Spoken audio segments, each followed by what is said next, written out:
Каналыма қош келдіңіздер ханымдар. Бүгін бетіңізді жасартатын, -10 жасқа жасартатын, әжімін тартуға, бетіңізді серпімді етуге, оның качествосын жақсартуға өте керемет көмектесетін қарапайым масканы жасаймыз.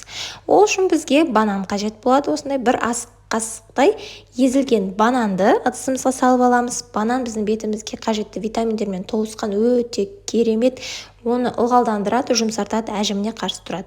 Және де бал қосамыз, жарты шай қасықтай. Таза бал болуға кеңес беремін. Егер балға аллергияңыз болатын болса, жарты шай қасық глицерин қоссаңыздар болады, немесе сүт қоссаңыздар болады.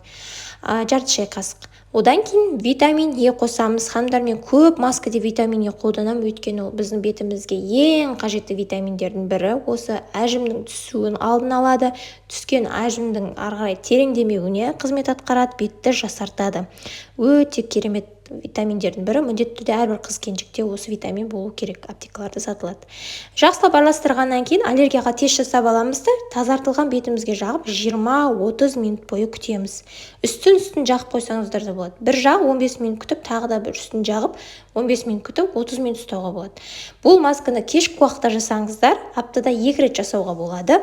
Және де курспен 1 ай, маскалерді курспен жасасаңыздар, нәтиже уже одан да керемет жақсы болады. Бір жасағаны өзіңізге байқалады, бетіңіз өте серпімді, әдемі, терең, былайша айтқан кезде өте ылғалды, керемет болып қалады. Жасап көріңіздер ханымдар, нәтижесімен комментарийда міндетті түрде бөлісіңіздер, басқа ханымдарда көрсін қаншалықты нәтижелі маска екен. Және де менің каналыма тіркелуді ұмытпаңыздар.